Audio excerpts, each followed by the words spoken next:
বিশ্বকাপ শুরু হতে আর মাত্র এক সপ্তাহ বাকি। গত তিনটি বিশ্বকাপের হুবহু সঠিক পূর্বাভাস দেওয়া বিখ্যাত অর্থনীতিবিদ জোয়াকিম ক্লেমেন্ট এবারও হাজির হলেন, জানিয়ে দিলেন তার ভবিষ্যৎবাণী। শুধু তাই নয়, নকআউটে লিওনেল মেসি বনাম ক্রিস্টিয়ানো রোনালদোর বহুল প্রতীক্ষিত মহাযুদ্ধে কে জিতবে তাও স্পষ্ট করে দিয়েছে তার নিখুঁত গাণিতিক অ্যালগোরিদম। ক্লেমেন্টের পরিসংখ্যানগত, অর্থনৈতিক ও জনসংখ্যাগত চলকের তৈরি সেই ছক বলছে এবারের বিশ্বমঞ্চে রূপকথার জন্ম দিয়ে নতুন চ্যাম্পিয়ন হতে যাচ্ছে নেদারল্যান্ডস। ডাচরা ফাইনালে পর্তুগালকে হারিয়ে ট্রফি নিজেদের করে নেবে। কুল অ্যান্টিপারস্পিরেন্ট ডিওডোরেন্ট স্টিক, যা আপনাকে দেবে 24 ঘন্টা পর্যন্ত ঘাম থেকে সুরক্ষা। তবে ফাইনালের আগে ফুটবল বিশ্ব দেখবে শতাব্দীর শ্রেষ্ঠ কোয়ার্টার ফাইনাল, যেখানে শেষবারের মতো মুখোমুখি হবেন মেসি ও রোনালদো। নির্ধারিত সময়ে রুদ্ধশ্বাস হাড্ডাহাড্ডি লড়াই শেষে অতিরিক্ত সময় আর্জেন্টিনাকে স্তব্ধ করে সেমিফাইনালের টিকিট কাটবে পর্তুগাল।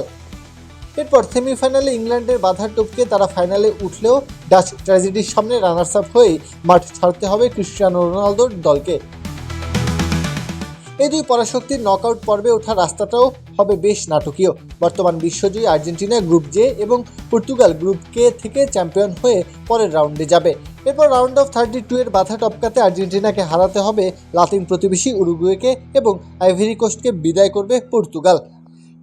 শেষ 16 লড়াইয়ে এসে ক্লেমেন্টের ভবিষ্যৎবাণী আরও সুনির্দিষ্ট রূপ নিয়েছে। তার দাবি, তুরস্কের বিপক্ষে 1-0 গোলে জিতবে আর্জেন্টিনা এবং জয়সূচক গোলটি আসবে স্বয়ং লিওনেল মেসির পা থেকে। তবে পর্তুগালের জন্য সমীকরণটি বেশ কঠিন।